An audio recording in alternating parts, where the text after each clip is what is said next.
tout le monde, j'espère que vous allez bien. Aujourd'hui je vais répondre aux gens qui croient que j'ai le corps que j'ai uniquement grâce au cyclisme et que mon alimentation n'y est pour rien. Alors déjà le cyclisme je le fais que depuis moins d'un an, donc depuis septembre 2015, fin septembre 2015. Et avant je courais un peu, enfin je sais pas, peut-être entre une fois et 3 fois par semaine, grosso modo en général. Et, voilà. Et le cyclisme c'est tout récent en fait pour moi. Donc je faisais de la course à pied depuis 2012, mais sans m'acharner non plus. Voilà. Alors ça a permis de développer un peu mes cuisses et mes fesses, c'est clair. Mais bon, avant, quand je marchais, j'avais déjà des jambes qui étaient un peu musclées, donc j'avais quand même une base, quoi. Et puis l'alimentation a vraiment tout changé pour moi.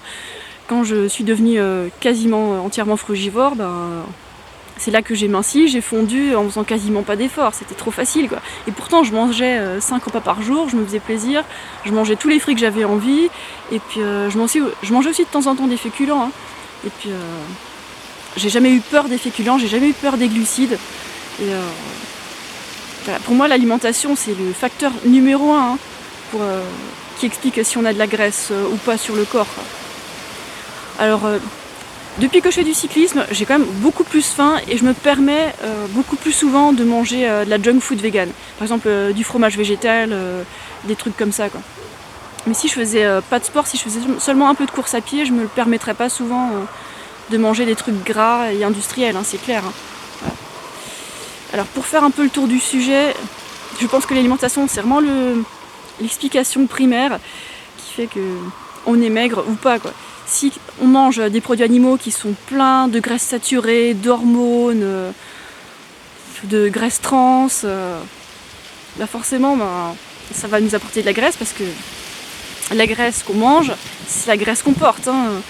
Ceux qui sont en mode cétogène, ils sont pas d'accord, mais quelqu'un qui est en mode cétogène et qui fait pas de sport, c'est quelqu'un qui va gonfler. Voilà. Donc non, je préfère pas baser mon alimentation sur la graisse, mais seulement sur les glucides.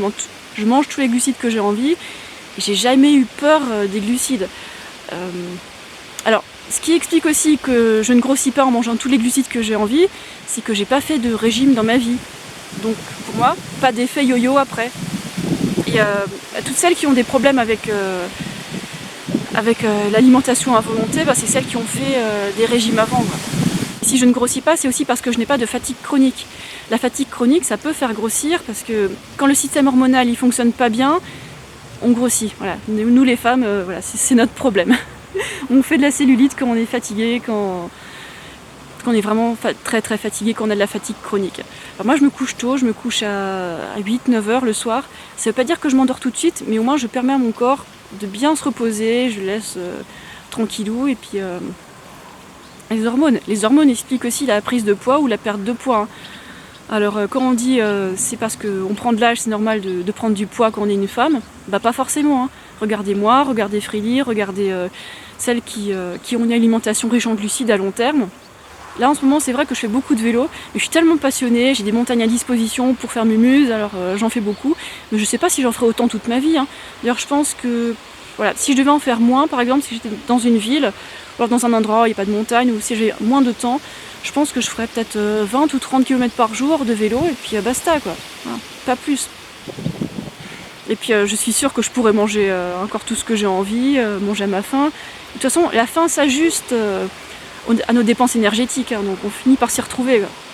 C'est pour ça que quand on se restreint, à un moment, on fait des craquages sur tout ce qui est hyper concentré en calories, à un moment ou à un autre. Voilà, d'où l'effet yo-yo, quoi. Voilà, alors certaines, au lieu de faire les jalouses, mettez-vous au vélo. Tout le monde peut faire du vélo d'appartement. Et dans mon club, il y en a même un qui est unijambiste, il lui manque 2 membres, il lui manque un bras, il lui manque une jambe, et il fait du vélo. Il fait beaucoup de vélo. Voilà. Donc inspirez-vous de personnes qui ont la niaque, et puis vous pouvez faire du vélo d'appartement.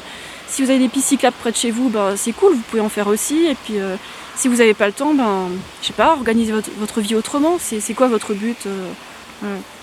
Est-ce que c'est l'éthique? Est-ce que c'est la santé? Est-ce que c'est faire un monde meilleur? Est-ce que c'est faire de l'argent? Je sais pas, moi. Choisissez, quoi. Pour être mince et musclé, l'important c'est de faire du sport tous les jours, ou presque tous les jours. Comme ça, les hormones vont favoriser la perte de poids.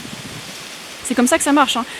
Par exemple, c'est plus judicieux de faire 20 à 30 km par jour plutôt que de faire 150 km dans le week-end et puis rien faire le reste du temps, quoi. Donc voilà, je vous refile ma recette, il n'y a rien de secret. Hein.